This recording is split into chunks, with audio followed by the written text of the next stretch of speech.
CrackBerry.com. Hi everybody, this is Simon Sage from CrackBerry.com. We are going to be diving into some email tips for in BlackBerry 10. We've already gone through some of the stuff that you can do in Hub, just a few simple tips to help you get around, but email is such a huge part of the BlackBerry experience that we thought it's worth diving into a little bit more. So first up, we've got threaded email messages. By default, this is turned on. You can see that little icon there on the left shows that I've got multiple conversations happening there in that thread of emails, and in the bottom right there, you've got a little number on how many extra emails are showing up in that thread. But not everybody necessarily likes to work that way. So one way to get around that is hop into the settings and up in display and actions. You can set the display style to single messages so that every single reply shows up as a separate entry and isn't grouped together. Now, it takes a little while for that reformatting of display to happen, so make sure you've got some time put aside for that. When you're writing up an email, it's not uncommon to want to attach a file. But as soon as you pull up the composed email screen here, it isn't immediately obvious where you can do that from. So what you actually have to do is you have to hide the keyboard. You can do that with a two-finger swipe there, and we've got a whole row of options down along the bottom here, including attach or add formatting options, or setting the importance for the email. It also lets you see the overflow menu here, which opens up BCC, that's a blind carbon copy, so the people that you address this email to won't see who the other recipients are. So that is also not immediately apparent since you only have 2 and CC up top.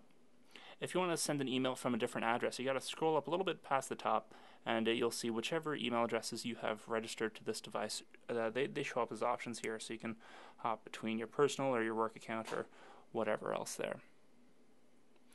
Speaking of Gmail, Gmail actually defaults to IMAP when you're first setting up your email account. So one thing you have to keep in mind is that IMAP, that's kind of the default synchronization standard, is a fair bit slower than Microsoft ActiveSync. So when you've got an account here, you can't retroactively set it up as Exchange ActiveSync. So the way you do that is when you're adding an account, you got to hop into Advanced down there at the bottom, and when you're setting up Gmail, choose Exchange ActiveSync instead of the standard Gmail account down there, and you'll get faster sync. So that is very useful to keep in mind. Another thing that BlackBerry 10 leaves off by default is automatically downloading images within an email. Now this surely will save you a little bit of bandwidth and time loading up messages, but with LTE here, you kind of want to have it all, right? So you turn that on again through the Display and Actions settings menu. You scroll down a little bit, and there's a little toggle there for download images automatically. That's very useful to have in order to get the full, rich email experience. Now, let's say you have certain parts of your Exchange account that you don't want to have synced up with your device. You can dive into email accounts here, and once you go down to Edit Account down here, you will get a bunch of toggles here. So you can turn off calendar sync, you turn off tasks or memos. You can seriously tweak around everything there that you like. You can also change which email folders are synchronized to your device. So, for example, I don't want to have my spam synced up here. I don't need to be getting that on my phone. But if you have a lot of stuff organized here, you can choose which ones show up on your device and which ones don't. This is great if you've got email filters already set up on Exchange. If you've got some that are automatically marked as read and you just want to have them archived, then that's a great thing to keep hidden from your device as well. One really nice thing that old BlackBerry users will be happy to hear is that you can now actually edit emails that are forwarded or replied to. Previously, everything in the original message section here was kind of locked down, and you couldn't tweak it around or add commentary at all. But now you can definitely mess around with that. So that is super, super helpful for when you want to provide feedback on anything in inline text.